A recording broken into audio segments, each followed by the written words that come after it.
My name is Ross Mandell, and I'm coming to you guys live today from Delray Beach, Florida.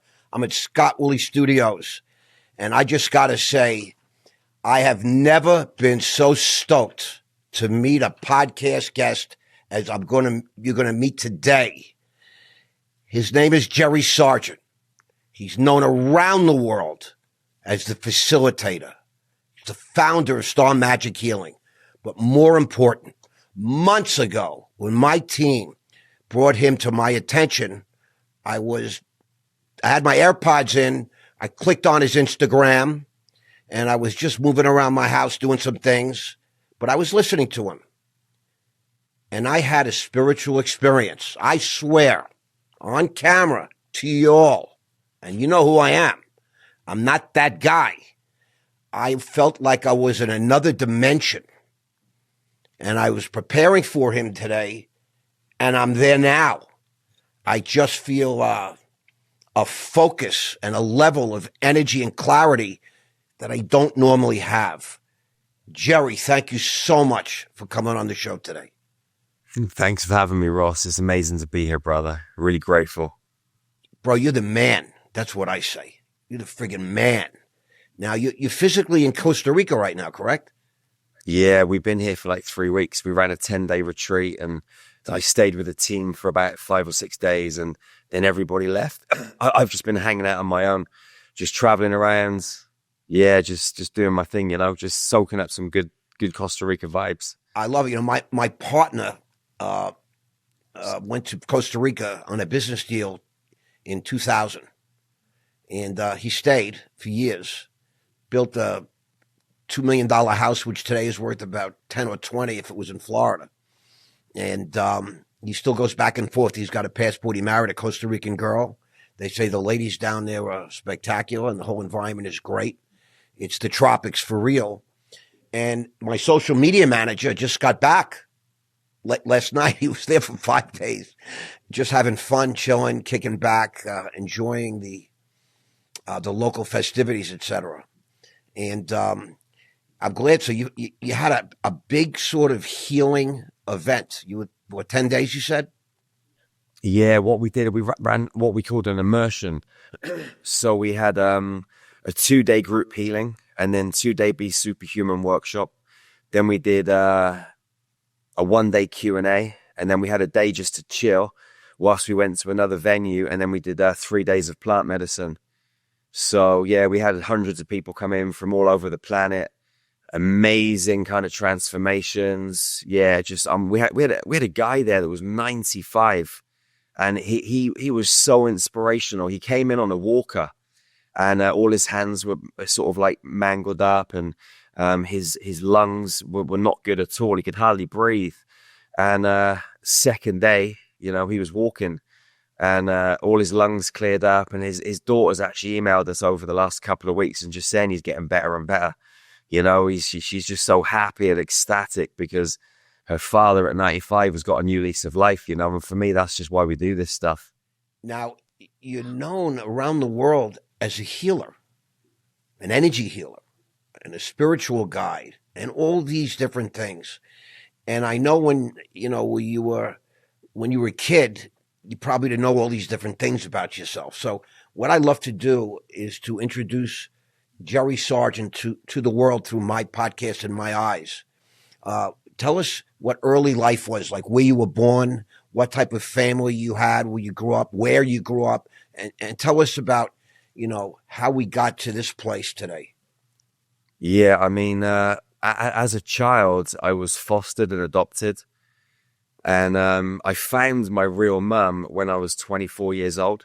Wow. And so I actually know about my birth. And my birth mother, she didn't tell her parents she was pregnant because she was out of wedlock, and it was kind of frowned upon back then. So she went to a home in another city. And when it was time to give birth to me, she was taken into a room, and she was left there kind of crying and screaming. No one came to help her. And then just before 3:50 in the afternoon, because I came out at 3:50, or they took me out at 3:50, which is an 8. 5 and 3 is 8. All my world is revolving around the number 8. And two men in black masks walked into the room with a woman, and they abused her whilst I was still in the belly. And then they got a big pair of scissors. They started cutting her genitals, no medication, and ripped me out, went and put me on a metal table in another room, left me screaming, left her screaming, and then came back in hours later and stitched her up with no medication. That's kind of how I came into the world. And so I had massive kind of rejection issues and abandonment issues and all this kind of stuff. And they also came from past lives as well. And I was then fostered for a little while. What country, Jerry? What country were you in? In England, in the UK, yeah. Do you know where? What county? What towns and what? Yeah. Gloucestershire. Like I was born in a place called Cheltenham, and then I was went into foster home, went to Oxford, then went back to Gloucester when I was adopted. My first foster parents, adoptive parents, there was like, abuse, beating, that sort of thing. And then my first school teacher, she didn't like me. She used to pull my pants down in the middle of the classroom and smack my bare bum. So I had this kind of like mad trauma in terms of like the feminine when I was growing up, and it's something that I've worked on all of my life. And now I love the feminine. I love the feminine in me. I love the feminine in men and women. But it was definitely a big trauma, the rejection stuff. So I grew up, I started playing rugby as a kid, and I played rugby from 6 years old till about 14. I also played football, soccer, you call it in America, and tennis. And I played at a county level for all of them. I was really good at all of them. But then I had to give I had to pick one and give two up because it was just too much. I was training every day, playing matches, sometimes twice a day, soccer in the morning, rugby in the afternoon, or whatever it was. And so I decided to pick rugby because I loved it. I loved the physical contact. And also the tennis. My mum and dad couldn't afford the lessons. The private coaching was too much, so I gave it.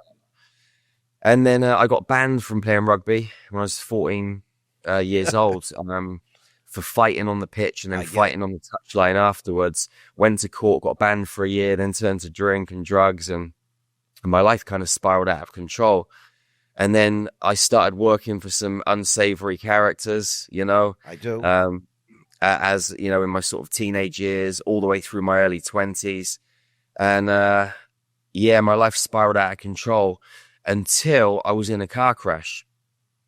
I was in a car crash in Romania, 2004, with my ex-wife and children. Oh my God. And the taxi that I was in ran 3 ladies over. It was early morning. I was in the passenger seat. And the first lady, she came through the windscreen, smashed me in the face whilst I was asleep, got flipped over the car and died. Second one had her ankles cut off. And the third one was physically okay.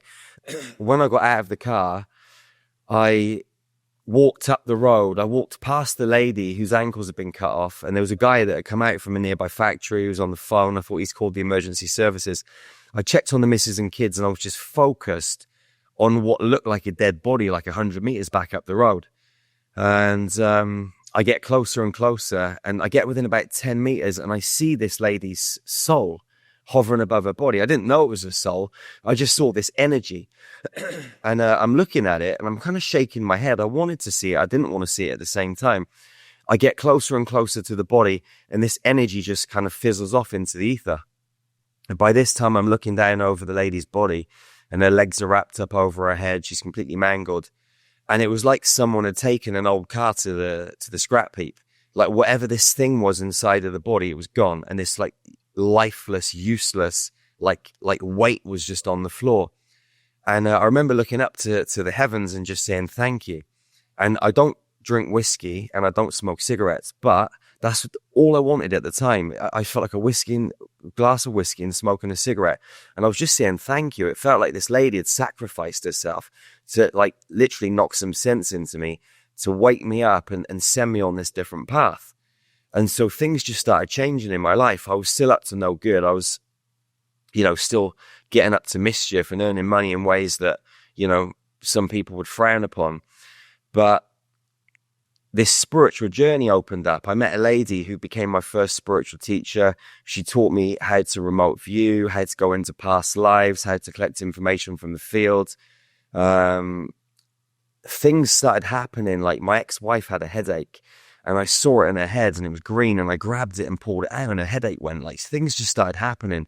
And then I moved to New Zealand and with my family. And I met a guy who taught me how to meditate. And he had a copper pyramid in his garden. And when we went to New Zealand, I set up a health and fitness business, a mixed martial arts gym. So we were training loads of people, helping them in a different way. I was meditating, continuing my spiritual journey. And one day I'm meditating in this guy's pyramid, and a little space pod lands next to the pyramid.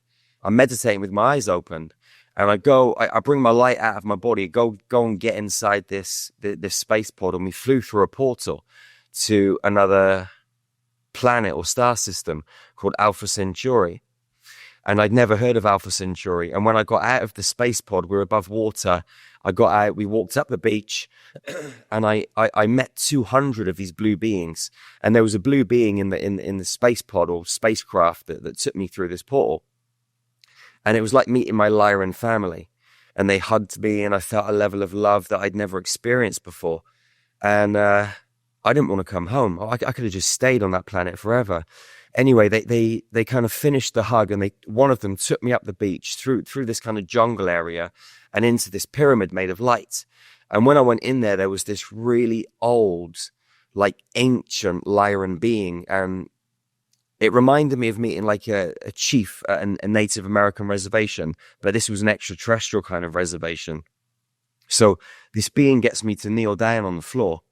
And all this orange light starts pouring down from my crown, and it's got all this geometry in it. And I'd never seen this kind of geometry. It was like this spiral, all these spirals that moved and ebbed and flowed. So I had this download, and then two of them kind of picked me up underneath my arms and frog marched me back to the space pod. They stuck me inside, threw me back through the portal and into the garden. I get out of the pod, go back and sit down in my body and finish my meditation. And then nothing else happened in my life for a couple of years. And I'm like, come on, guys, what's next? I was really curious. I wanted to find out what the next piece of the puzzle was, but nothing was coming. And then one day I woke up and I just knew that we had to go back to England. So we go back to England, and I'm out running one day, and I see these little fairies around a tree. So I stop and I'm looking at them. And then an angel comes down and he says, my name's Archangel Gabriel. You need to write a book. So I ended up going home. I asked the angel what the book was called, and Gabriel said the book's called Into the Light. It's about your life story.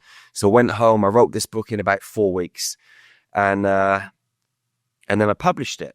And then when I published it, I started seeing all this geometry, and it was the same geometry that I saw in the orange download of light on Alpha Centauri. So I'm asking, what am I supposed to do with this stuff? And my guides are saying to me, you're being lazy.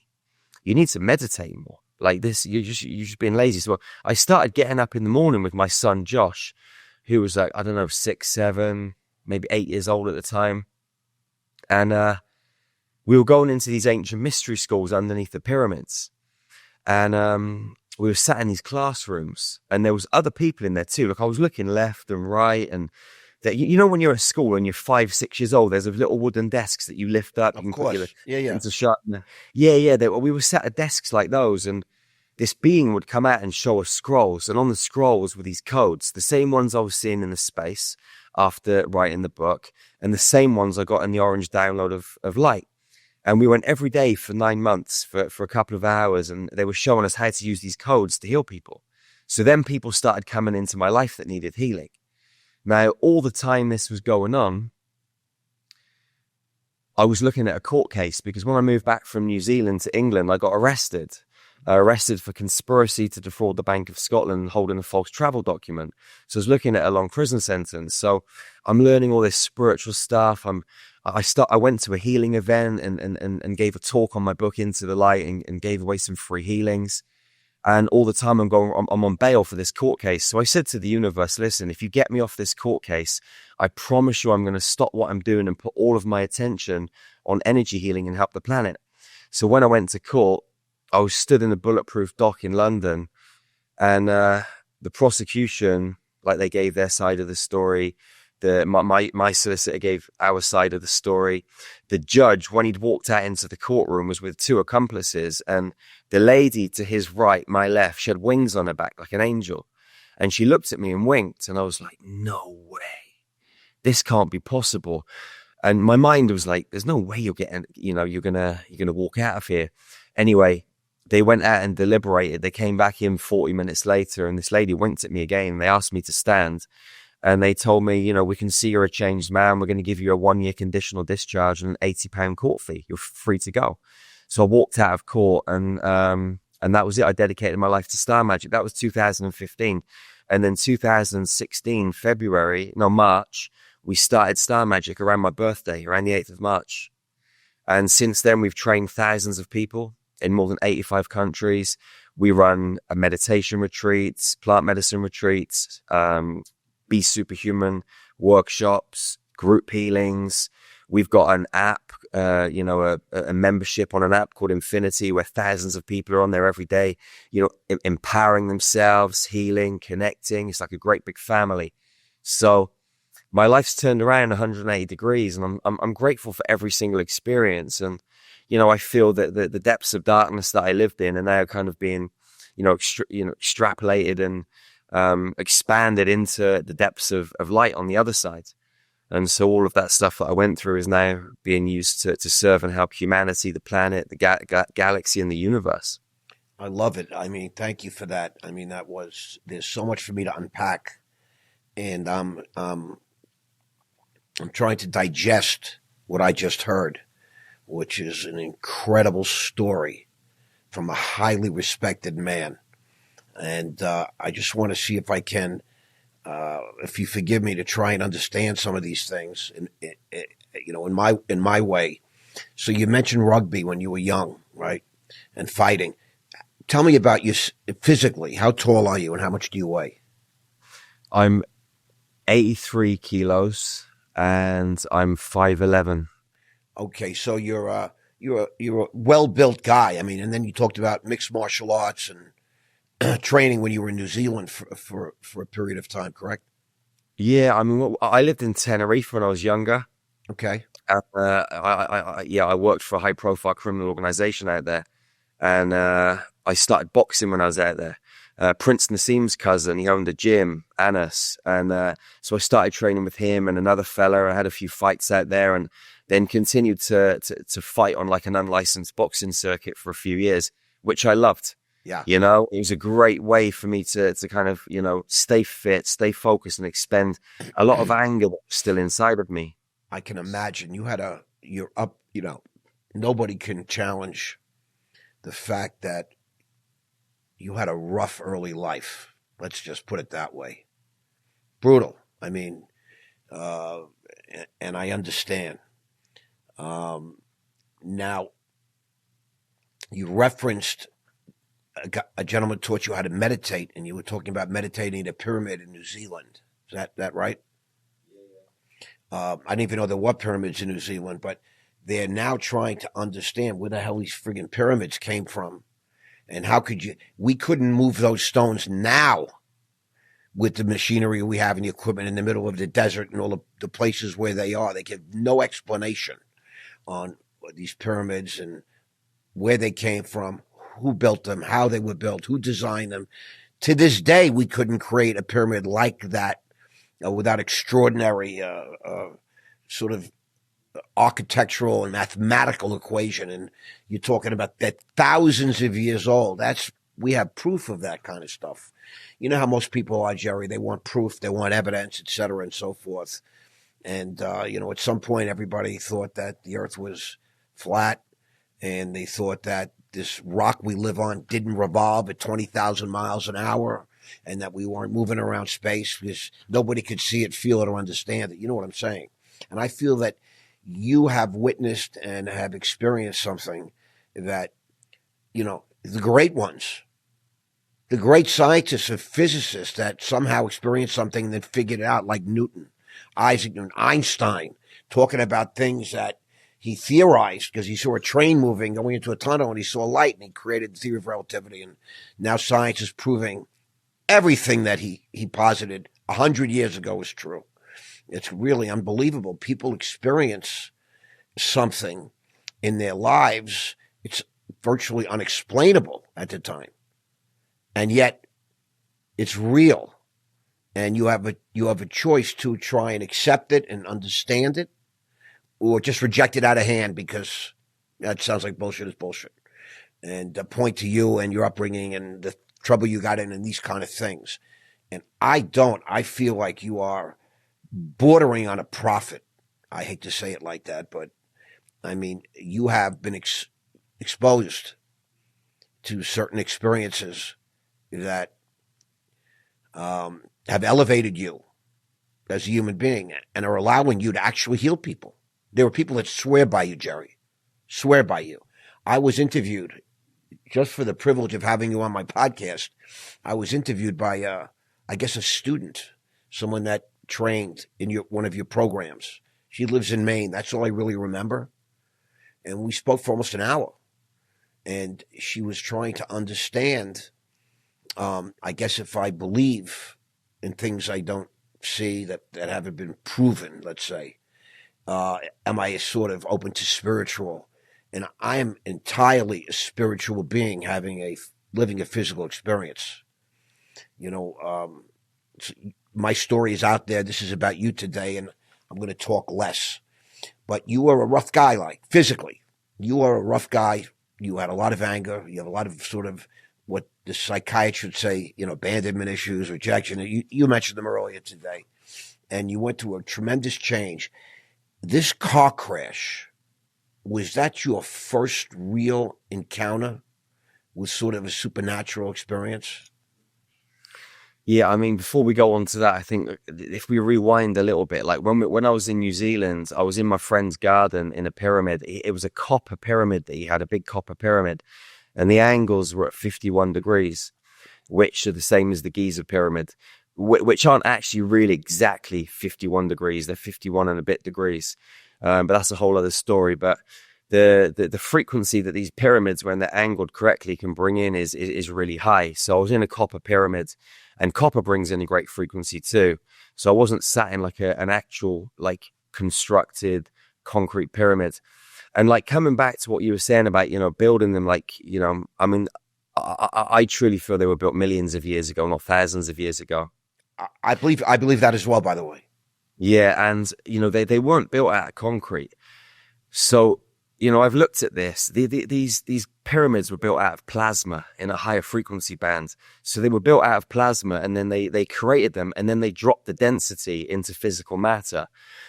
That was how they did it. It's the same as Angkor Wat. It's the same as, you know, the pyramid structures in South America. I mean, there's multiple kind of grid points and structures and high frequency energy spots all over Earth, and so many structures that have stargates in them and portal points, and the Giza pyramid is incredible. It's got Stargate number 4 in it, and we run trips to Egypt every single year. To where? I'm sorry. Egypt. Wow. Yeah, we run tours of Egypt every March for 16 days. We've been doing it for 7 years, and this year on April the 1st and on March the 11th, 2023. I hired the whole Giza pyramid for myself. I went in my own in the dark into the well, the Queen's Chamber, the King's Chamber. And when I was in the King's Chamber, on both occasions, I collapsed my physical body into light, and I went through Stargates. I went first through Stargate 12, out of our multidimensional time matrix, into the God worlds. And this year in April, I collapsed my body, went through Stargate 9, which is the Andromedan Gateway, and I went to the Andromedan Galaxy, which sounds kind of crazy. And the first time it happened, it was a little bit like a meditation. Like I was just drifting and journeying. But what happened when I woke up, my body was 180 degrees round the other way. And so I knew that my physical body had changed. And when I woke up this time, my physical body was in a different part of the King's Chamber. And my T-shirt was off, and my necklace, which was around my neck when I went through the portal, was off my neck in a different place in the King's Chamber. So my body had just turned to light, and my clothes, you know, my top and my chain had kind of fallen off somehow. But these experiences for me, as well as the healing, are things that I want everyone to be able to do, because we're multidimensional beings having this human experience, like you were saying earlier. And when our DNA is activated, we have so much potential. I mean, for me, I facilitate the healing of people at distance. We're removing tumors, We're straightening spines, where people are getting up out of wheelchairs. Eyesight is coming back. Hearing's coming back. People that have got gallbladders that don't work anymore, they just start working. People's lungs start repairing. Blood disease goes. I mean, all of this is one thing. But the other thing for me is the multi-dimensional superhuman nature, like traveling through portals, telekinesis, telepathy. All of these gifts are things that every single human being can accomplish. It's just that we've been led to believe that we're these tiny little humans, that we grow up, we go to school, we're conditioned, we should get married, get a mortgage, pay it off, and maybe have a couple of package holidays every year whilst we live out the rest of our lives. But we're so much more than that. We're Stargate guardians. We're custodians of this sacred earth, and we came here on a mission. And that mission is to recode planet Earth. It's to recode our human blueprint and become the divine beings in human form that we came here to be. Not these little humans that get controlled by the government, by systems, and go to school and pay our taxes. The reason we're here is to be multidimensional in these human bodies, because these human bodies are so powerful. They're like biological computers. And when our DNA is fully activated, we can dematerialize them and rematerialize them in another location. Bilocation is something that we should all be able to do. So for me, the healing is one element, and the multidimensional superhuman element is another thing. And so sharing this information with people, activating their divine crystalline blueprints is what really we're doing with Star Magic. And so that's why we're training people to activate their DNA, to become superhumans, and help people remember that their bodies are musical instruments. Because when you play the right frequency to a human being, to the cells, to the DNA, they start to shift, they start to awaken. And the old memory that has kind of been dormant in the dormant DNA starts to come online. And people start to remember these abilities. And it's why we always say to people, we can't teach you anything, but we can help you remember. Because the remembrance is in the cellular code, encoded. When we go to places like Egypt or southern France, to the Mary Magdalene lines, when we go to certain stone circles around the planet, we've left codes there through Atlantis, ancient Egypt, Lemuria, different times throughout, our so-called human history, which is completely false, by the way, and much, much different. We left codes for ourselves, our future selves, and we're here right now on planet Earth as the future selves, as the ones in the so-called past, just picking up the codes that we left for ourselves and having deep awakenings and remembrances. People go through different chambers and they go into different temple spaces. They start shaking, they start vibrating, and new light comes through their body because of the architecture in these pyramids or different places, and it activates them. And so what we do with our work is we take people and we activate them, either in the physical, in somewhere in Peru or Egypt, or we take them into a meditation and multidimensionally take them quantumly into a healing or activation chamber in the 5th, 6th, 7th, 8th dimension, and switch them on and recalibrate their code. And when we recalibrate their code, they just naturally start to become a different human being, the human being that they were always destined to become. And there are no limits to this. I always say there's another level. There's always another level. So it doesn't matter how deep you go. You can always reach that other level. And just coming back to what you were saying earlier as well, I really want to stress the fact that, as a kid, I was so angry. As a teenager, in my 20s, I was so angry.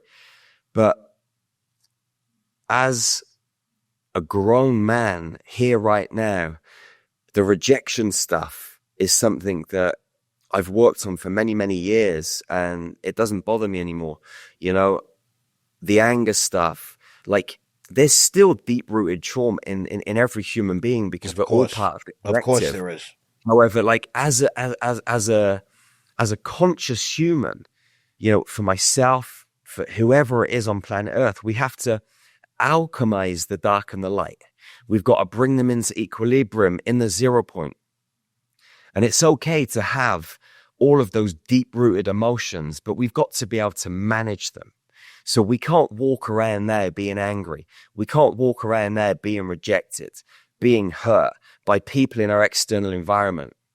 Okay, we can't allow ourselves just to be triggered left, right, and center, because if we do, it means that the matrix, the system, can control us. It means they can manipulate our consciousness. Correct. They can make us do this, they can make us do that, just by, putting a certain frequency through the space. So what we have to be able to do as humans, men and women, kings and queens, gods and goddesses, lions and lionesses, we have to be able to manage ourselves emotionally. We have to use discernment in the space, because there are lots of negative, low vibrational, demonic frequencies that are playing out through this human game. And we have to be able to see them and feel them so that they can't come in and hinder us and derail us. Because if we have these anger triggers, if we've got these guilt triggers, these rejection triggers, these demonic beings, which see through our physical human self, they can see straight to our conditioning and our patterning. They can pick those.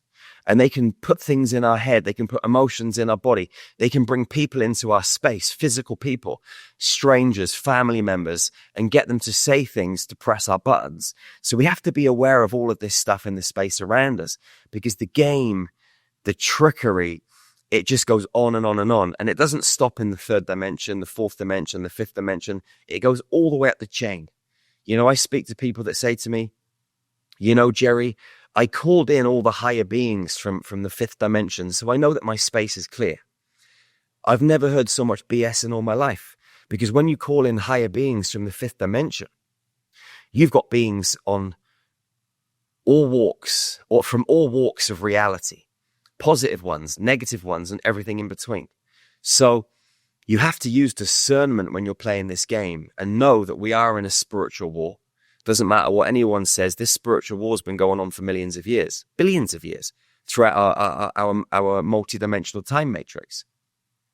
And so the continuation of the war is still unfolding now.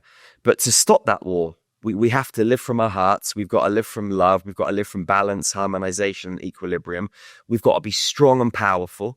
We've got to love fiercely and ferociously, because we get tested and challenged with that love. And so we have to live in acceptance with no judgment. But at the same time, we can't be weak and feeble. A lot of people, when they choose to live on this love and light path, they think everything is sunshine and rainbows. And they're out there preaching love and light and saying, let's just be harmonized. Let's just love each other. But that's the worst thing you can ever do. Yes, you should love each other. Yes, you should accept each other. But if you live from that space of love and light and think it's all sunshine and rainbows, through the frequency of your heart, you're going to get negative entities come in and dismantle you, because they're going to come in masquerading as love.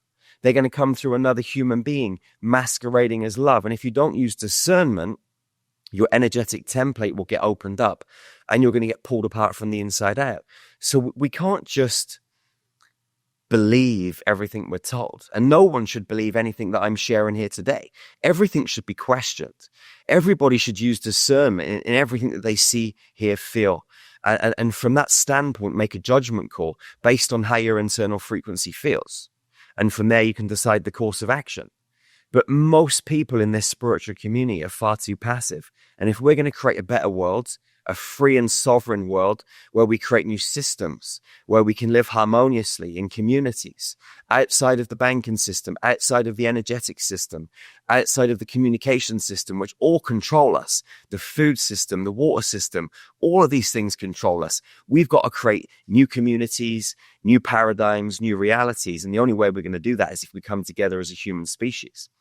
But humanity is still far too divided. And it takes people like us, many other groups around the planet that are on this trip at the moment. They're creating communities. They're taking radical action. They're not being passive, but most of the human race is being passive, and they're just playing around in the system, and they're never going to escape it. They're going to stay stuck in it forever. There's so much to digest here, Jerry, but intuitively, I follow everything, and I believe in what you're saying, sincerely. And I might get crucified for that, because it's very, very radical. It's almost outrageous. But, sometimes you can feel things. Like, I like to say when I have this discussion about God, they say, I got to see proof. you can't. I say, let me just say like this: do you believe in wind? And they say, yeah, of course. I say, well, you can't see wind. Well, on a windy day, you can see leaves blowing and sand blowing, and you can feel wind. Right. You can see what wind does, and you can feel wind, right? We all know that feeling, right? Especially in England on a rainy, windy, cold day. But that's how I feel about God. Now, God, as I said to you earlier before, this is the first time we've ever met. Is that correct? Yeah, 100%. First time we've ever spoken. Isn't that correct? Yep. Now, we did have a little chat prior to the cameras rolling, right? And I brought up the God word. And for me, God means creator. I believe that we're living in a creation. And the ancient Hebrews believe that. In fact, the ancient Hebrews believe God created several worlds, and then finally this one he let live because he got it right. We wanted to see the experiment. I mean, we're here to serve God. We're here at his pleasure. Do you believe in God? What is your feeling about that word? Because I believe in a creator, in God. Yeah, I mean, the first thing that I'm going to say is this: like, I don't believe in anything, and I don't feel that any human being on planet Earth should believe in anything. And here's why: if you look at a belief system and you start to try and pick that belief system apart and understand it, you realize that belief system came from a set of thoughts. Correct. And if you look at those thoughts and you trace those thoughts, they come from other thoughts and other thoughts, concepts, other thoughts. And if you trace those thoughts all the way back to their point of origin, you're going to find time, distance, or measurement. You can't have a thought without time, distance, or measurement coming in somewhere. You can't have a concept without time, distance, or measurement coming in somewhere. And in the quantum field, time, distance, and measurement don't actually exist. Everything's right here, right now in the same space. So it's all just present. It's just frequency. And so for me, I think we have to go, well, not think, I know we have to go past belief systems and go to a place where we know ourselves. We know who we are. Like, I know who I am, and no one can come into my space and shake me up because I know who I am. But if I believe that I'm Jerry, I'm 47 years old, I have a business called Star Magic, these are all beliefs and concepts. Someone can come in really powerfully and disrupt that. Yes. Because it's a belief system. But if I know this stuff, like in every fiber of me, my heart and every cell, nobody can shake me. And so we have to know ourselves at a really deep level. When it comes to God, I do know God 100%. When I was, growing up, the word God, it used to freak me out. I mean, I went to church a couple of times and absolutely detested it and walked out. I get it. I get it. Yes. I understand. In songs and praying and all of this stuff. But God for me is love. God is love. Love is God. God is infinite intelligence, universal intelligence. It's a frequency. It's a code. It's energy. And if you go all the way back to the start, when there was just frequency, the singularity, there was just the 0 point. And out from that 0 point, came duality, electrical and magnetic, which is the divine father and the divine mother, the magnetic, the mother, the father, the magnetic, the electrical, the man, the woman, whatever you want to call it, masculine, feminine. And then they created the Trinity, which was the divine child, which is like the proton, the neutron, and electron. The electron, yeah. The electron, the proton, and the neutron. And then you have that triangle, that equilateral triangle. And then that doubles and doubles again. You create a tetrahedron. And then that tetrahedron doubles and becomes a Merkaba field. And that Merkaba field is what we are as humans. 49 days after conception, 8 little cells appear in the woman's womb. And those 8 little cells form a Merkaba field, 2 tetrahedrons. And those 2 tetrahedrons, those 8 little cells, are what are known as our Genesis cells, or the egg of the Kundalini, down between our perineum, or down in our perineum between our anus and our genitals, in both men and women. They're the only cells in our human body that never change. They contain all of the information, soul records, past, present, future, ancestral records, galactic records. Everything that we've ever been, ever will be, and are right now is held in those cells. And so we are geometrical at the core of our beings. And that geometry is God. That geometry came from the singularity, from the pure essence of universal intelligence, that kind of like dark feminine energy, which is powerful and beautiful. Now, 49 days after conception, DMT appears in the woman's womb too, the spirit molecule. So we literally are spirit, geometrical, hallucinogenic beings. We are the medicine. We have DMT inside of us. We have billions of chemicals inside of us. And through breath work, through meditation, activations, qigong, different exercises, you can activate these chemicals in the body. And, we are the best pharmaceutical company, business, each single one of us. And we are the CEOs of our own corporations. It's just that most people are not taught how to breathe. Most people are not taught how to activate that God molecule. Most people aren't taught how to activate the DMT, the Kundalini, and allow the frequency to rise back up through the body into the brain to reverse the aging process and to switch on our divine templates. And this is what we share with people. We're not supposed to die. We're eternal. We should be able to choose when we want to exit these bodies. And if we don't want to exit these bodies, we could choose when we want to leave this earth plane and go to another galaxy, another planet, another matrix, another multi-dimensional time-based matrix somewhere else. There are multiple fields and dimensions throughout the whole universal template. And we're supposed to be able to go to wherever we want, anytime, any space. I get it. And I love it because, Einstein posited E equals MC squared, his famous theory of relativity, which states that everything is energy. Everything. We are pure energy. And energy can never be destroyed. That's another scientific fact as we understand it today in 2025. So part of us lives forever because we're energy at our core. We're this life force. They talk now about the moment that of the body failing, what we call dying. All of a sudden, 8 to 12 pounds disappears from the body instantly. Before anything can happen that we understand, something does leave the body, as you shared when you were in that car crash. I mean, you saw something, right, leaving this woman's body. So to me, that's, from what I understand of your story as of this minute, that was like your first sort of experience where you actually saw something that other people don't see.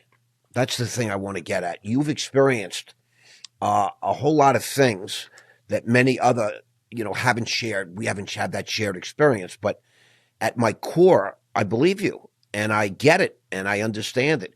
A question I have, to me, God is what I call the creator, because I know that I'm a simple guy, essentially. And I want to accomplish some serious things, but I look at myself and things that I don't understand. I try to make things simple because for me, it's easier to digest at this point in my life. You talked about the number 8. My birthday was March 18th, 318. To the Hebrews, 18 means life, means prosperity. I mean, it's all kinds of good things. And I've always been very prosperous throughout the course of my life. I've never wanted for a thing. Anything I've ever wanted, I've been able to get, even when I was locked in prison. And so, I'm intuitively listening to you and relating what you say to my own life. And I hope my listeners are doing the same thing, listening to you and bringing your words into their life if they're listening carefully, uninterruptedly. And you have that way about you, that when you express yourself, and you're very authentic, when you express yourself, normally when I listen to people that speak for more than a few seconds, I check out a little bit because I'm a sales guy. I'm highly trained.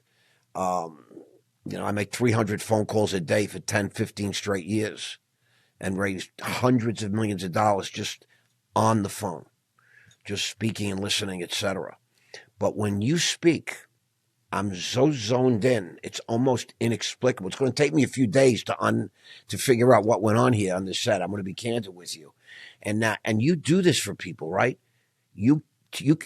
We can purchase your time and become part of your a group, a mastermind, right? Go with you, like you say, in March, you go for a certain amount of days to Egypt, correct? Because there's something there that some portal, you call it a star magic, or I forget the word you use, a gate that allows you to do different things, experience different things. Let's use that word, that most people don't experience in their normal course of life. The woman that called me to interview me to come on your show from Maine, that's all I remember. Lovely lady. You trained her, and she believes in you, and she touts you, and I believe that you have that effect on people somehow, some way, maybe through all your trauma. They say, in the Torah, the scripture that I believe God gave us, it came from somewhere, right? A creator, that God hears the voices of the most pained souls. It sounds like you were pretty angry. You were pretty pained at some point, but maybe it was the car crash that elevated you and your brain, your experience, that allowed you to experience these things that are outer worldly. The only reason I ask about God is because for most people that would live on earth that have, what I call a normal experience in life, although I think everybody has experienced some sort of supernatural thing, something that's unexplainable. You hear about the woman who's in a car accident and her child, she's crippled. She's been thrown through the windshield, and her baby is in a car seat crying, trapped, and the gas tank is leaking, and she gets up and rips a door off a car that, would take a machine to do. Supernatural things happen to people every day. And instead of exploring them, we just poo-poo them. And you have done the opposite. You have genuinely explored. You've written books. You teach courses. You have training events. And I highly recommend my listeners and the people witnessing this podcast to do whatever it takes to meet you and experience what it's like to be in your orbit. And I'm not just saying that. I mean that sincerely. I want to ask you about, you talk about energy. You talk about other dimensions. These are things I don't believe in. I know these things. I know them to be true. I've experienced going to another dimension, and it's happened twice now in just listening to you. So you are some sort of portal. You have some sort of demeanor in you that allows me to experience a much higher level of consciousness just listening to you. And I say to you, thank you. I truly appreciate it. It's happening right now live on air. You wrote a book called Healing with Light Frequencies and Activate Your Superhuman Potential. You've inspired people to raise their vibration a little bit better. Can you tell us just about that specifically, about these books that you wrote? Yeah. Shortly after starting Star Magic, I was meditating on a hill in Cheltenham, where I grew up, and I was looking out over the town, and the town just disappeared. And the same blue being that took me in the spacecraft came to visit me again. And he showed me the Christ consciousness grid of the planet, which is a 20-sided geometry called an icosahedron, made out of equilateral triangles. And he showed me all these dots around this grid. And I asked what they were, and this being said to me, they're healing centers. You need to build them. And I was like, well, this sounds like a great idea, but how is this really going to happen? And he said to me, you need to write a book too.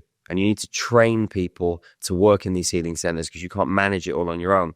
So I ran home. I wrote the book. I designed the training program.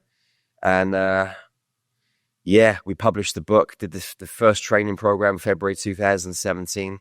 And the training program is based off of the book. Say that February 2017? Yeah. And which was the book? Healing with Light Frequencies. Okay, tell us now more. Yeah, so in that book, you've got a bunch of tools. And I break down for the reader how to use these tools to heal themselves, to heal other people, to heal groups of people, how to use holograms so you can heal someone at distance. That's one thing that we specialize in. Like if someone is in another country, another town, or another city, we can heal them or facilitate their healing. And it doesn't matter. Distance, it doesn't exist. I can bring up a hologram. I could use this as a hologram. I could quantumly entangle this with another human being. I could do things to this bottle and it would happen to the human being in real time. Like if you go to our website, one of the very first healings that I did. What is your web address? What is the website? It's starmagichealing.org. Yeah, starmagichealing.org. Starmagichealing.org. I just want to make sure it's clear. Okay. Thank you. Yeah, I was contacted by this guy, and he was in hospital. He was in hospital, and the doctor said to him, you know, you'll be lucky to live, and you know, we've got to get you through the next 48 hours, and if we do, we're going to have to cut 10 feet of your intestine out and fit a colostomy bag, you know, to go to the toilet for the rest of your life. God. He had diverticulitis, E. coli, peritonitis. He had 3 tumors in his belly. He was in a bad way. Anyway, they pumped him full of medication. They got him through the next couple of days. And they said, this was at Christmas time. They said, the next February, you're going to have to come in and we're going to do the operation to have the colostomy bag fitted. Anyway, he got in contact with me. I went in and did 2 healing sessions on him. And if you go to the physically went in, or was it remote? Did you? It was remote. He was in a place called Birmingham, right? And I was in Cheltenham. So by car, it's about an hour, right?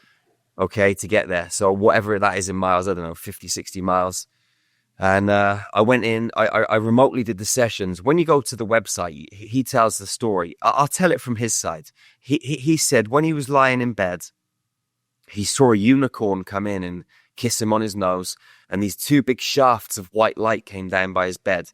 And then the next thing, he's in Egypt, and there's all these surgeons around him. In Egypt? Yeah, he's in Egypt, underneath the pyramids, in these healing chambers. And he said he saw my hand and felt my hand go into his belly where the major pain was. Wow. But it wasn't my hand. I was there with the surgeons, but it was there. They cut him open with a crystal healing rod. They went in and they pulled the tumors out quantumly. Now, when this guy woke up in his bed, he had a scar across his belly, a physical scar, even though no one had touched him. Wow. And he felt amazing. He went back to the doctors. He did the test. All the tumors were gone. All his bloods were good. The E. coli, peritonitis, diverticulitis, all of it completely gone. And they said, what happened? He said, I had a spiritual operation. And he's got you can watch the video, see the scars, see the medical evidence. These things happen all the time. When I was in Barcelona this year with our team, we did a group healing. And we had people come from all over Europe, different parts of the world. And we had one guy there that was paralyzed down the right-hand side of his body. He had a stroke like 18 months ago. He was from France. His wife was from England, and they traveled to Barcelona together. And on the second day of the group healing, he stood up from his wheelchair and started walking. Wow. And how is it possible? That's the question. Well, the reason it's possible is because we run a mathematical code. And most people's mathematical code is wrong. And what we did is we changed his mathematical code back to the original blueprint. Because remember, our bodies are biological computers. So we just downloaded the correct frequencies. His biological geometry changed, and he was able to get up and walk. Now, on this planet, we have something called the Fibonacci sequence, or the Fibonacci spiral.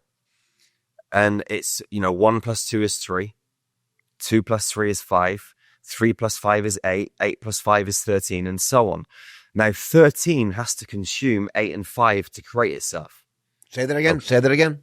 13 is the sum total of 8 and 5. So basically, 13 has to consume, eat 8 and 5 to make itself. 5 has to consume 3 and 2 to create itself. And this is the world we live in. It's a dog-eat-dog world. If I meet Ross in the street and I want to do business with Ross, the old Jerry's going to be like, right, what can I get from Ross? How can I climb the ladder? And if I've got to squash Ross on the way up the ladder, who cares? Because Jerry's going to rise. That's the mentality of most humans. Correct. Sad to say, even it's still. Very sad to say. But the new Jerry would be like, hey, Ross, how are you, brother? what kind of business can we do together so we can get up the ladder together, climb the ladder together, so we can both benefit, we can both be of service, we can both earn money, we can both help people, and we can both rise. That's the new mentality. But the old mentality, the banking system, our physical bodies, like even nature, it runs off the Fibonacci mathematics. Now, if you look at the word Fibonacci, fib is a lie. Correct. Okay, it's the lie, Fib-O-Nachi, no chi, no energy. It's the lie with no energy. So as the Fibonacci spirals out from the 0 point, it entropies because it doesn't connect back to itself. Okay, because it's always eating itself to keep growing. So at some point it collapses. Now, if you look at the crystal spiral, which is what we recode people to, we recode businesses to the crystal spiral, bodies to the crystal spiral. This is when businesses flourish and people heal. So the crystal spiral is 0 plus 1 plus 1 equals 2.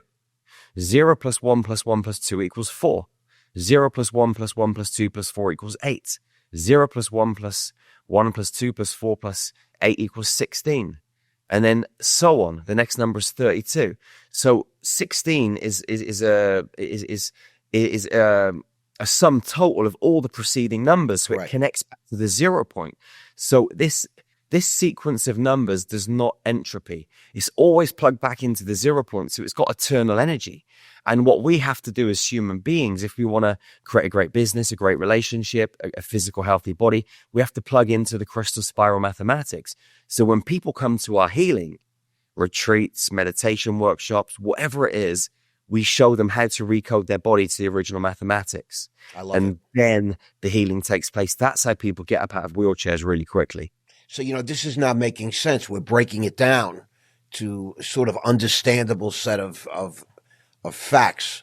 Okay. So I get that. And very interesting. So you can alter code through frequency because you understand this and you've been in touch with it and you practiced at it, right?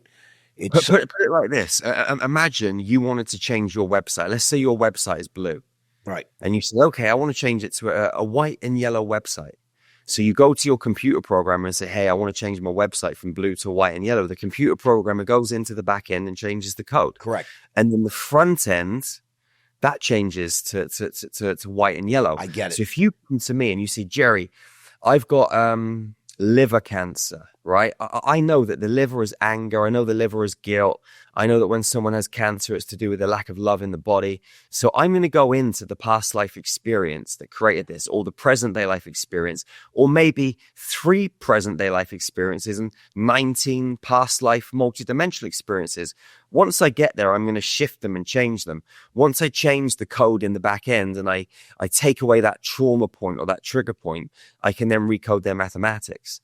So I take away the trauma, recode the mathematics, the original blueprint, and then the tumor, it starts to dissolve. It starts to recode itself, recalibrate.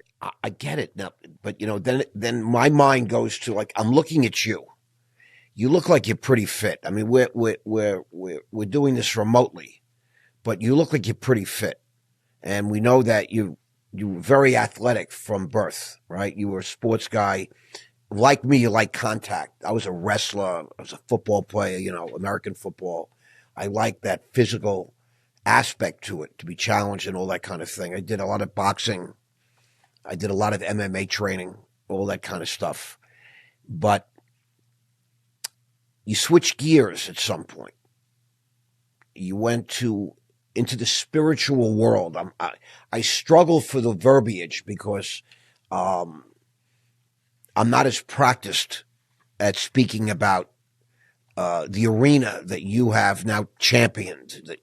It's a brilliant thing. I love words and I love how people express things, and you're brilliant at it. But you're like it's like listening to it's like a third grader listening to a PhD talk about math and chemistry. I mean I'm still a kid in this journey, but I get what you're saying. And how do you feel, Jerry?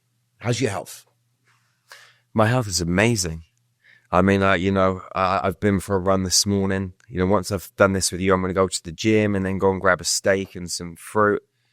I ate clean, intermittent fasting, 18 hours a day. You know, I try and get to bed as early as I can. Sometimes when we're traveling, it's a bit difficult, but I try and get into bed as good, best I can, get up early. I eat clean. I have cold showers in the morning. I have cold showers at nighttime. You know, I keep good company. I don't let anyone into my space that doesn't deserve to be there. Beautiful. You know, like I always liken life to, it's like a hot air balloon, you know? We're like hot air balloons with sandbags. And most of the time, the people closest to us are our sandbags, family members, friends. Correct. We cut those sandbags loose. Some of the sandbags you can take on the journey with you and bring them into the basket. Or you just cut them all loose, you start to fly and you meet other hot air balloons on your journey and you join forces. But we have to keep good company. Yeah. You know, we've got to put good things into our bodies, like even get ready your TV, get ready your radio. Like everything you consume has an effect on you. I get it. So yeah, I'm in the gym every day. I'm boxing. I'm in Costa Rica. Last night I went to a place called the Jungle Gym and we did kickboxing for an hour. I love it. Sorry, not kickboxing. We did boxing for an hour last night. Which was awesome, you know. So if I can go to a place and get on the mat, do some jiu-jitsu. I was in Brazil a few weeks ago doing jiu-jitsu at a Gracie gym. I love it. I'm always kind of like, you know, trying to involve myself in any kind of physical activities, whether it's bike riding. I'll get on a mountain bike and go up a mountain, you know, or swim, you know, like whatever it is. And you're 47 years old. 47, so yeah. You're not a kid. You're a full-grown man, and you're certainly what I would call middle-aged at this point. When I was 47, I was a beast, Jerry. I was a beast. But I want to say this. So you're tuned in to frequencies that you're aware of. And you didn't just do this, you know, one day, right? You practice. You said somebody taught you meditation at some point in New Zealand, correct? So, you know, you weren't just blessed with this gift.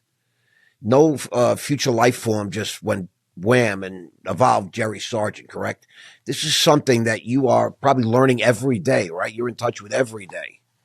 Every day is a day of growth and expansion. And every day is a day when you've got to take extreme ownership. You know, everybody in this, well, not everybody, that's the wrong thing to say, but a lot of people in this day and age, you know, they want everything now. They want everything fast. And things can happen quickly, but you've got to take physical radical action and you've got to have a game plan. You've got to trust the process and you've got to be willing to take the knocks and the bumps and the bruises and get smashed and be willing to get back up again. And for me, every single day on this planet is a day when I learn, I grow, I expand. I've got an amazing team. This is not something that any human being can do on their own.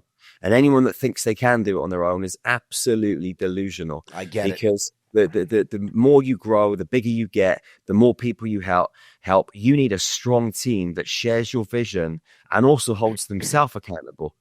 And so for me, extreme ownership in every single department is mission critical. You know, whether it's health and fitness, whether it's relationships, whether it's business, like whatever happens in my reality, it's on me. There's no one else to blame. And so every day I'm working on myself. Every day I'm trying to be a better human being. And if you don't become a better human being every day, you're going to slide backwards in your relationships, in your physical health, your mental health, in your business. If you don't keep climbing, inevitably you're going to slide. So it's a constant work in progress. And anyone that thinks any different is nuts. I get that. Everybody wants it. Now, I'm guilty of the same thing. You know, I want in certain areas of my life, I want now. But when it comes to certain things like business and things like that, things like acquiring financial power, I understand how to do that. And I understand there's a process involved. And you got to really understand there is a process in anything if you want to achieve some sort of greatness. And you've certainly, in my mind, and the minds of thousands and thousands of people around the world, you have achieved greatness in this journey that you're on. The reason I asked, how do you feel? And are you healthy? I see all the sort of biohack knowledge, you know, intermittent fasting. You said steak and fruit. A bunch of little things that you say in the normal course of conversation I pick up on. And so you are really tuned in to what I think is the most progressive understanding of human health today, right? We didn't know about intermittent fasting at some point, but I think that we were created for that. We didn't have 3-4 meals a day You get up in the morning. We used to have to go hunt and gather to get a meal, right? If we ate once a day, it was probably a good thing. But do you ever get sick?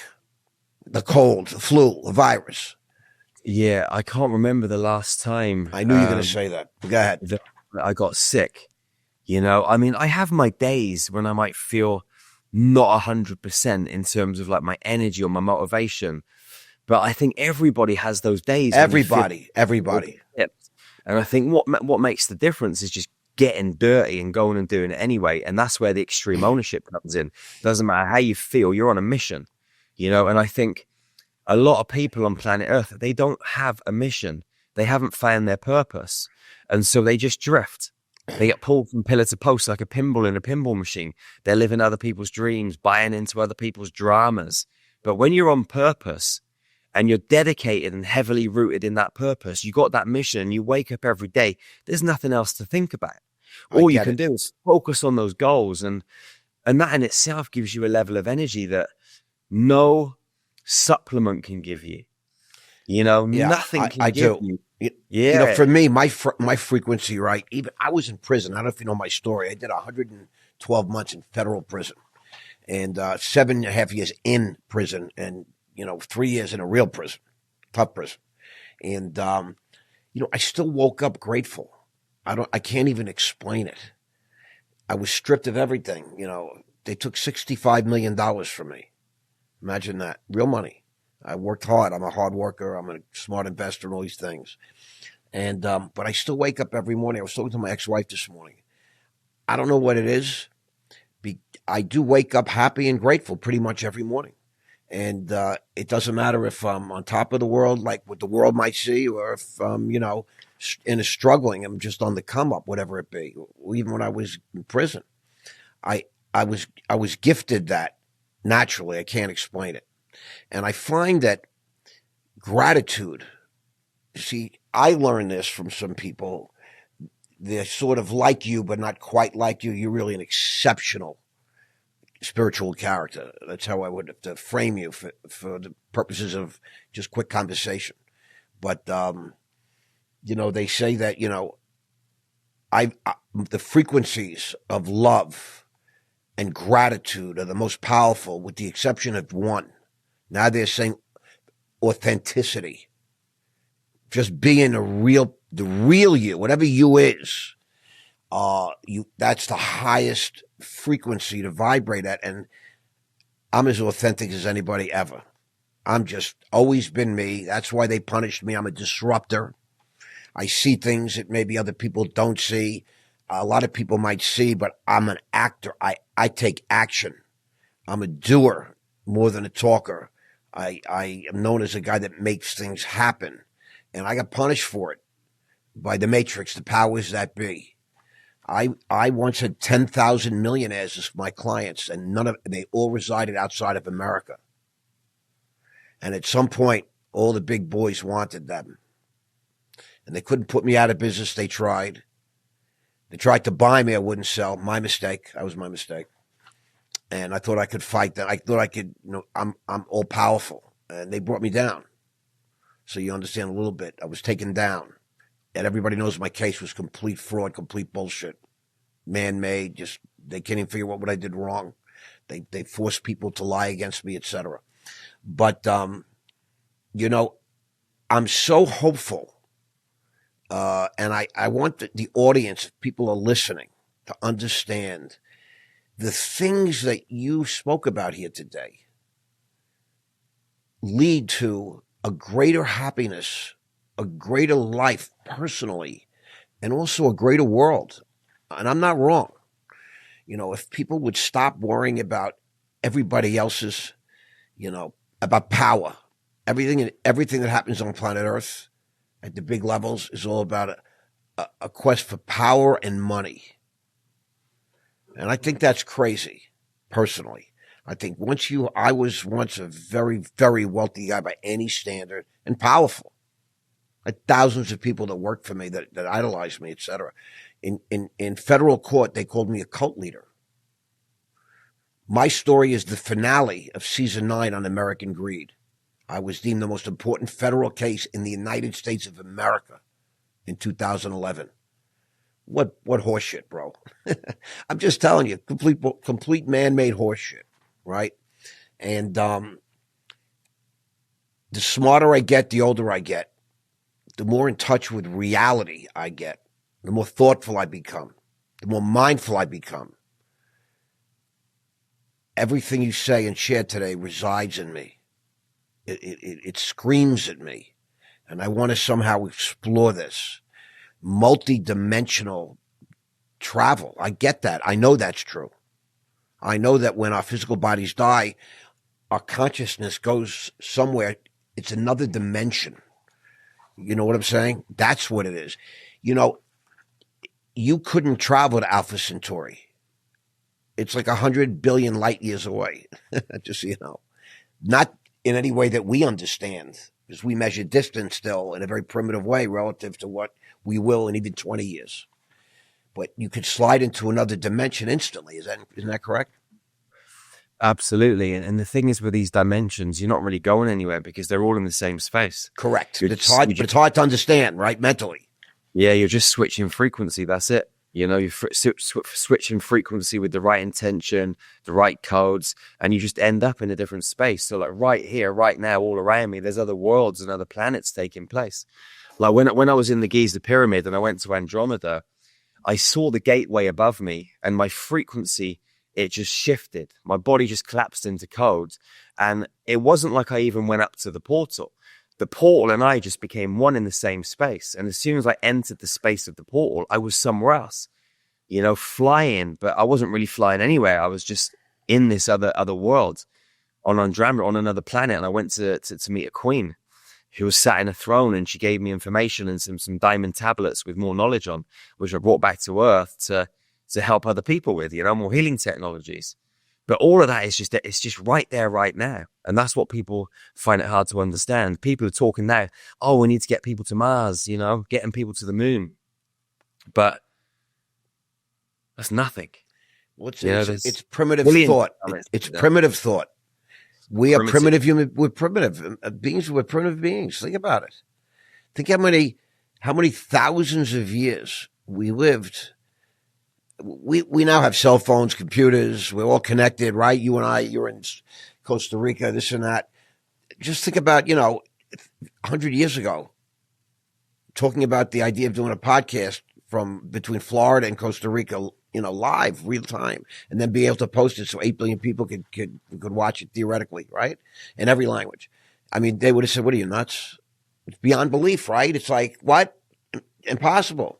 That you could pick up a device and just speak to anybody in the world, no matter where they are, no matter what time zone, instantly.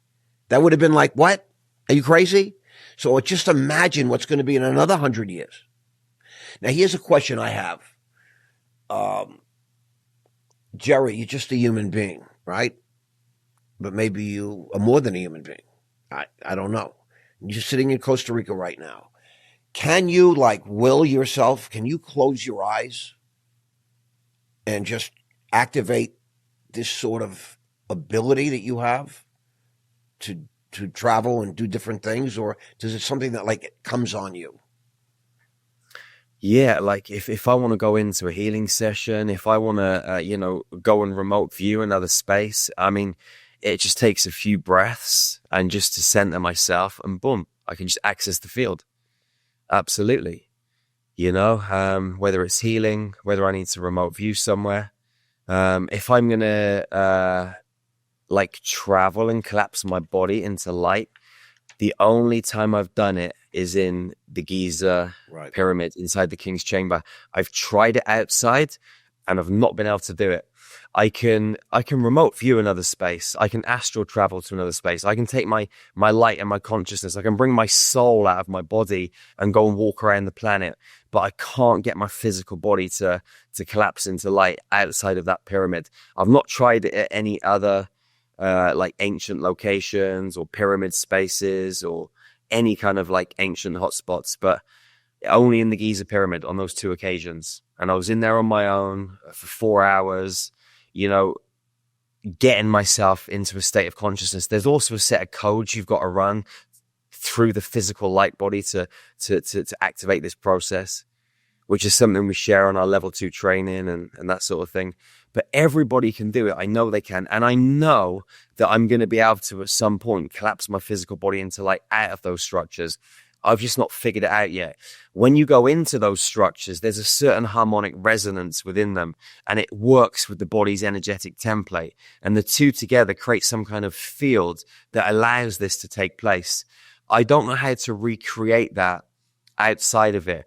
Now, about 8 weeks ago, I went to Poland and I sat in a dark retreat. I was there for a week, but I sat in the dark for 4 days. And one day that I was in the dark, I was told, go and lie in the middle of the room. I went and laid in the middle of the room, and the middle of the room became a sarcophagus, like in the king's chamber. And the whole the whole room that I was in turned into the king's chamber. And I started getting this download.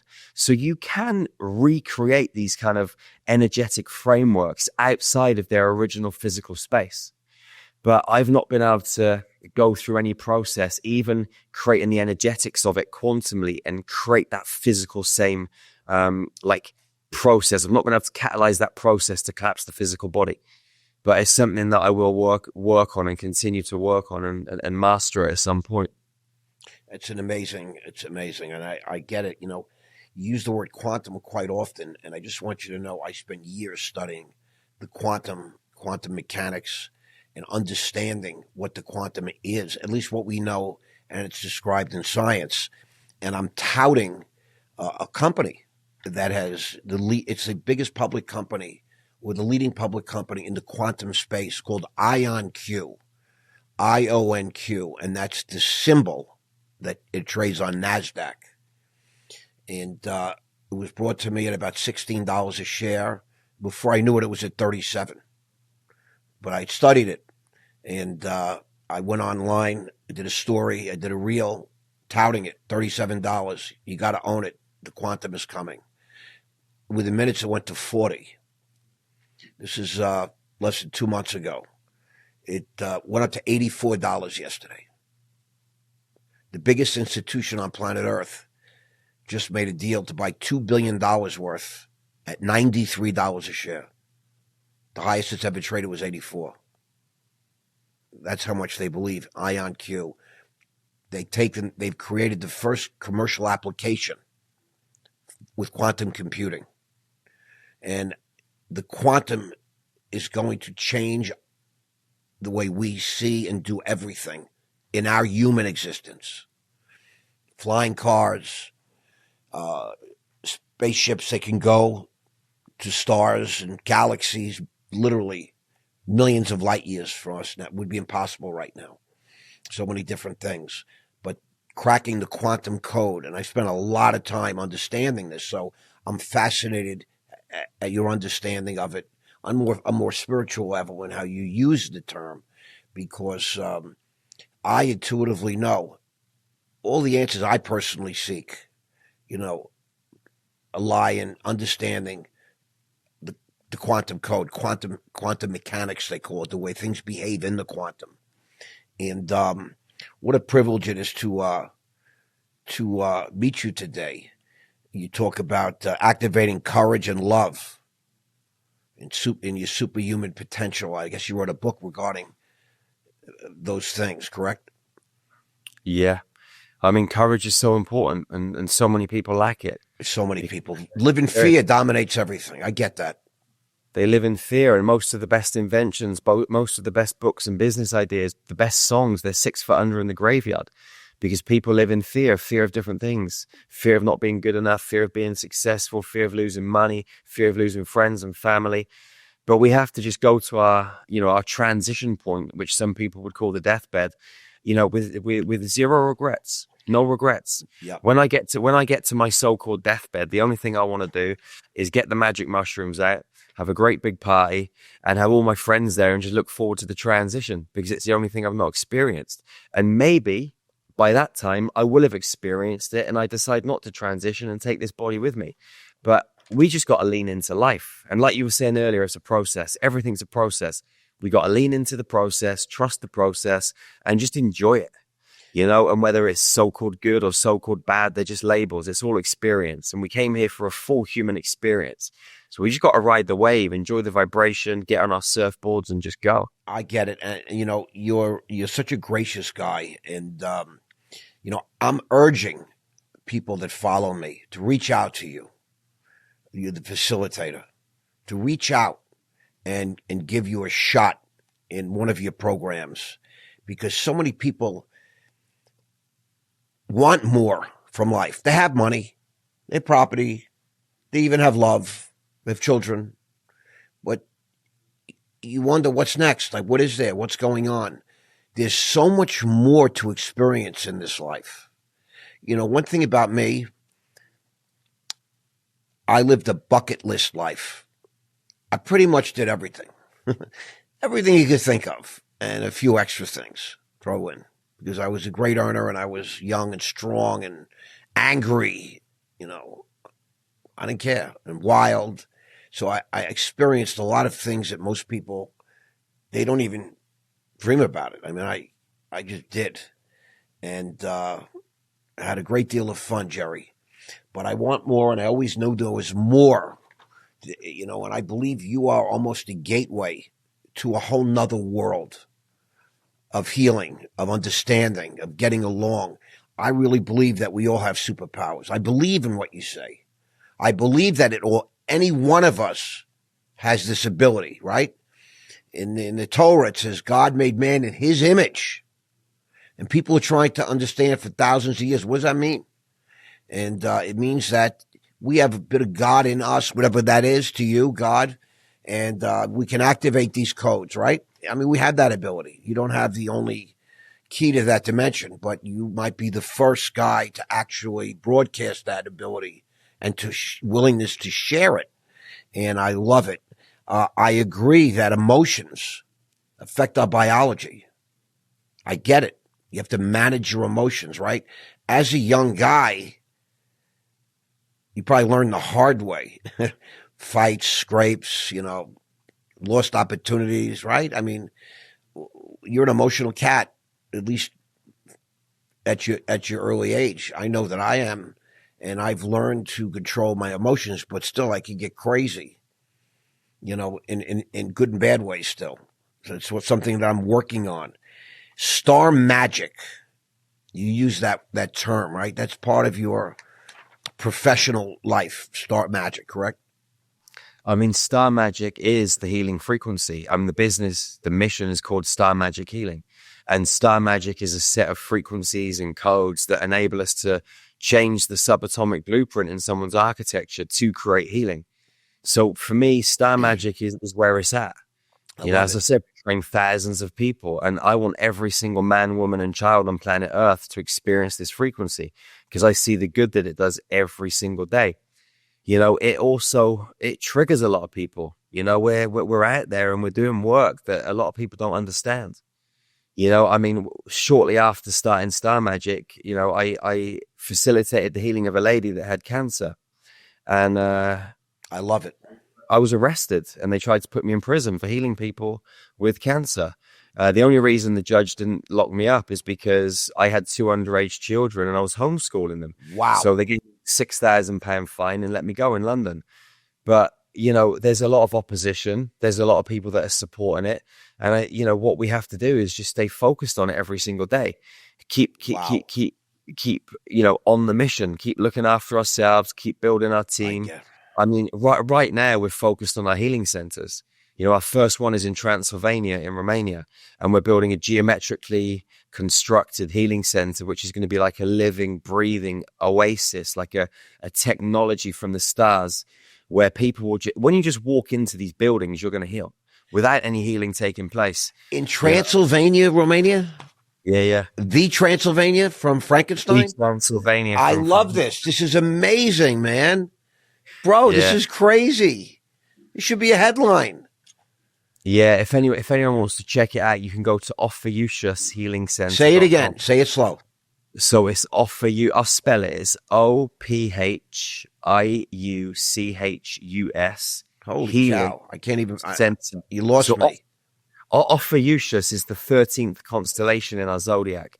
So if you look at our zodiac, we've got 12 months, Right. and we're supposed to have 28 days spread across 13 months. But they took 1 month away and split those other days between several other months. Correct. That's why we have 28 days, 30 days, 29 days, all of these different days across different months, because they tip the masculine feminine balance. Ophiuchus is the healer of the skies. It's the snake bearer. I love it. And Ophiuchus links to the human nervous system. And so the first healing center that we're building, so we're going to build 13 of them, one for each body part. The first one is the spinal column, the central nervous system, because the central nervous system is the communication network that supports the whole body. And in this case, supports the whole planet. So we're going to build that and then start building out the other ones. We've got land in other places, Madeira, the UK. We're looking in America at the moment. Brazil, we got lands. So yeah, we're in the process of putting all this together. It's just taking a bit of time because there's a lot of red tape and. Oh God, I can't even imagine. But I can't imagine the red tape. I understand all these things. What an amazing story that is in Transylvania, Romania, healing the spinal column, the central nervous system. That's really what it is, correct? In Romania, you've got a sphinx, just like in Egypt, and the sphinx. Say that again. In Romania, you've got a sphinx. Wow. There's a big sphinx at the top of one of the mountains. I didn't know that. Mountains. And it links to India. It links to the sphinx in Egypt through all underground tunnels.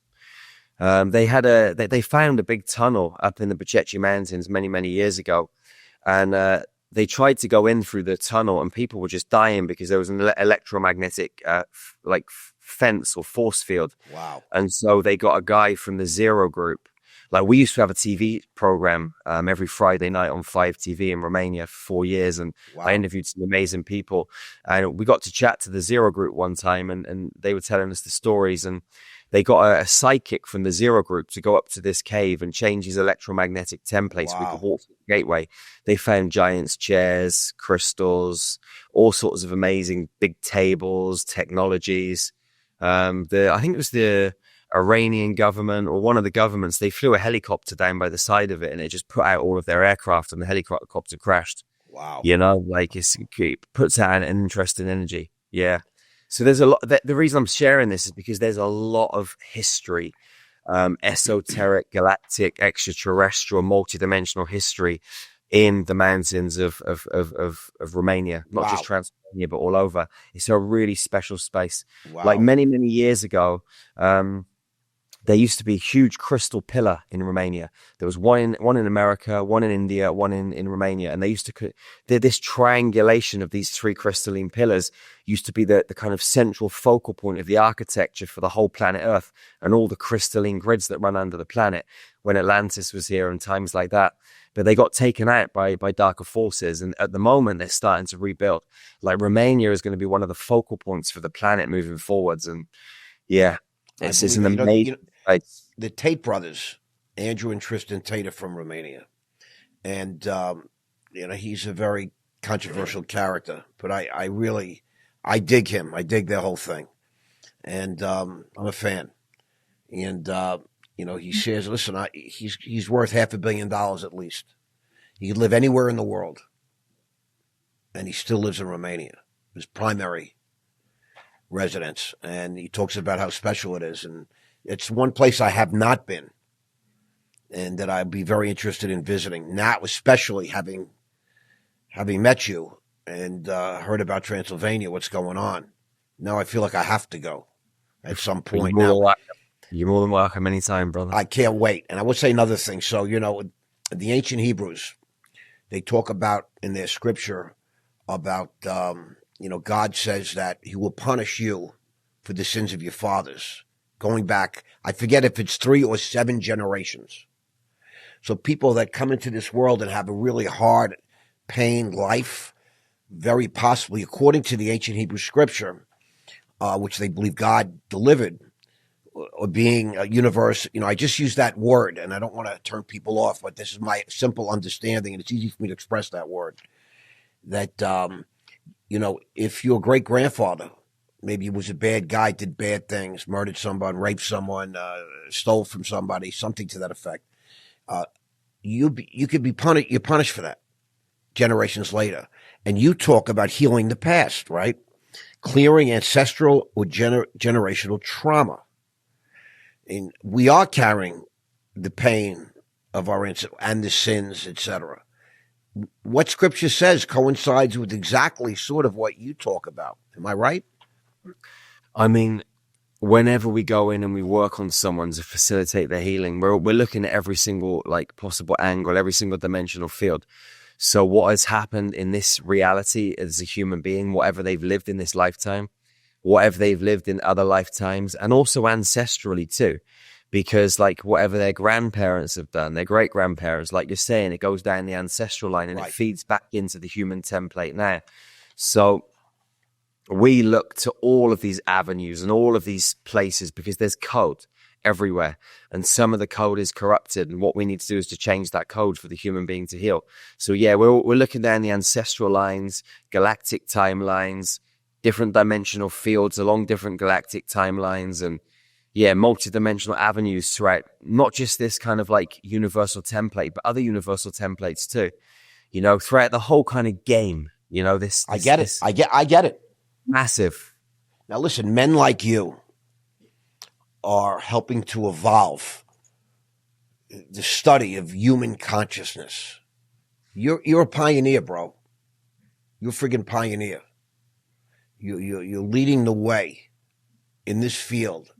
I'm sure you know that, but I'm saying it. And now that we've met, we've spent some time together, I get it. So consciousness is evolving, right? You're healing people. You're training people, correct? You're training people to do what you do through your programs, right?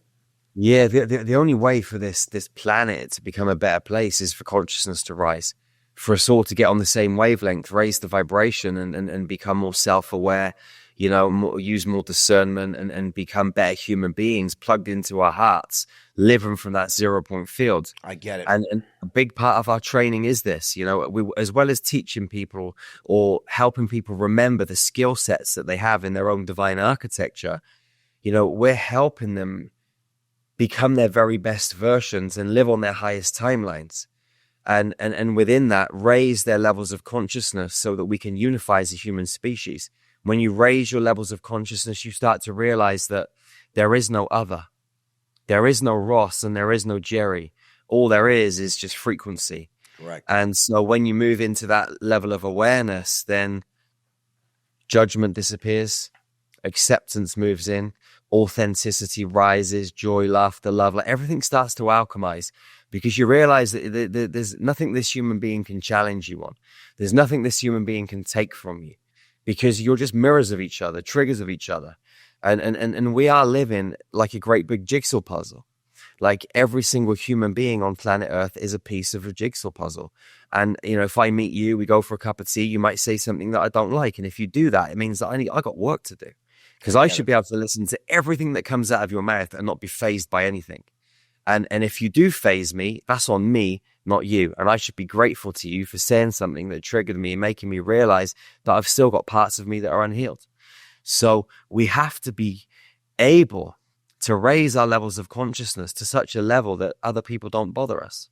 It doesn't mean that we have to like everything everyone does, because there are people on this planet that are doing not very nice things. I mean, a good brother of mine, a doctor, he's a member of our tribe. He went back to Syria about 2.5 to 3 months ago.